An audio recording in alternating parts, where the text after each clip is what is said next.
Did the entire world really drown one day? Or did different civilizations survive the same disaster at the same time? Are these stories fragments of a shared ancient memory, or traces of a real, forgotten cataclysm nature once unleashed? And what if we're still living inside the echoes of that event? In this chapter, we'll explore why flood myths appear in so many cultures, what kind of real disasters could have shaped them, and how a local catastrophe can grow into a story that feels universal. And if questions like these spark something in you, staying with this journey is more than enough. Now, let's dive beneath the surface. The water didn't rise slowly. It moved with a quiet certainty, spreading, widening, swallowing everything it touched. People tried to climb higher ground. Animals scattered in every direction. Homes, fields, and roads disappeared under the same restless surface. For those who survived, the world seemed to shrink to a single strip of land. Everything beyond it was just water, moving, shifting, waiting. And generations later, this moment remained in a single sentence. The world was covered by a great flood. The Great Flood is not the story of one people. It appears in Sumerian tablets, reshaped in Babylonian myths, echoed in the Torah, the Bible, and the Quran. And far from Mesopotamia, similar tales rise in India, China, and even across the ancient Americas. Different civilizations, different eras, no contact between them, yet the same event painted in different words. Archaeology shows that many of these cultures lived beside great rivers: the Tigris, the Euphrates, the Nile, the Indus. Water gave life and sometimes took everything back. Over centuries, the memory of real floods blended with fear, survival, and tradition, until one universal image remained: a flood that covered the world. Scientists first looked to Earth's climate history. At the end of the ice ages, sea levels didn't rise gently. They surged in sudden jumps. Massive glaciers melted, coastlines shifted, and low-lying regions vanished beneath expanding seas. In some places, the change was dramatic. Glacial lakes held back by ice walls collapsed, sending enormous waves across entire valleys.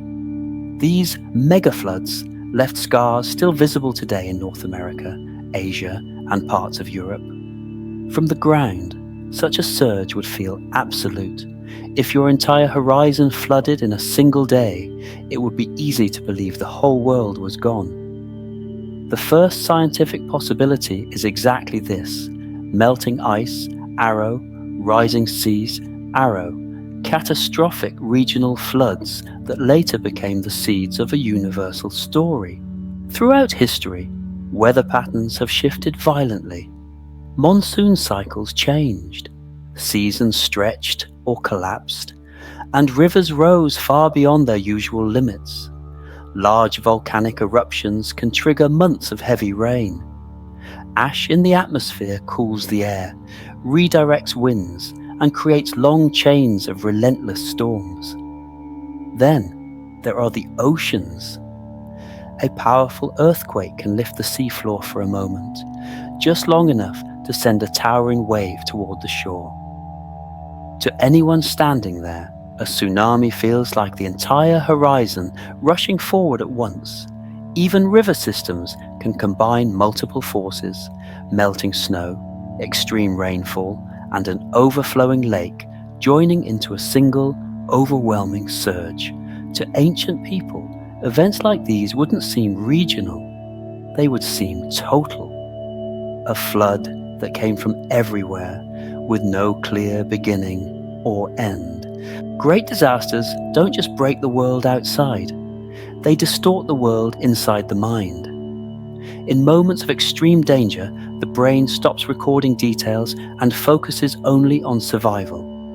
Time stretches. Seconds feel like minutes. What was brief becomes, in memory, overwhelmingly long. Fear magnifies everything. A fast-moving river becomes an ocean. A rising current feels endless, and when a whole community panics at once, each person's fear reinforces the next, turning a single event into a shared, expanding memory. Later, when survivors retell what happened, the mind fills in the missing pieces. The terror, the noise, the rushing water, all of it becomes one large story that grows a little more each time it's passed on. In this way, a regional flood, real, intense, terrifying, can transform into the memory of a world swallowed by water. In the ancient world, there were no written archives. History lived in voices, passed from one generation to the next. When a flood struck a community, survivors told the story with the emotions still fresh in them: fear, loss, relief, and the shock of seeing their world erased. Those feelings stayed attached to the story long after the event itself was gone. With each retelling, the memory shifted, a detail forgotten, another emphasized, a moment of panic turned into a symbol. Slowly, the story expanded beyond its original boundaries. As people traveled, merchants, nomads, sailors, different flood stories met, merged, and reshaped one another. Separate events from distant regions formed a single, powerful narrative that felt universal. A flood that reset the world. Over centuries, a real disaster became a myth. Part memory, part warning, part identity. Across cultures, water has always carried a double meaning. It gives life, and it takes life back. It cleanses, destroys, resets, and renews. Perhaps that's why flood stories endure. They are not only about loss, they are about starting over. A community survives a disaster, and everything familiar is washed away. The past ends, and a new world begins. Quiet, fragile, and full of possibility. On a deeper level, the Great Flood may reflect something universal, the human recognition that our control is limited. That nature can reshape our lives in a single moment, and that every ending carries a shadow of rebirth. In this sense, the flood is more than a story. It's a reminder of how small we are and how resilient we can be. When the waters finally receded, the world felt unfamiliar, quiet, hollow, and newly exposed. Those who survived stood on higher ground, looking at a landscape reshaped in a single sweep. To them, it felt as if an entire age had ended and another had begun. And so the question has lingered for thousands of years: did the whole world truly drown? Or did every civilization simply witness the end of its own world?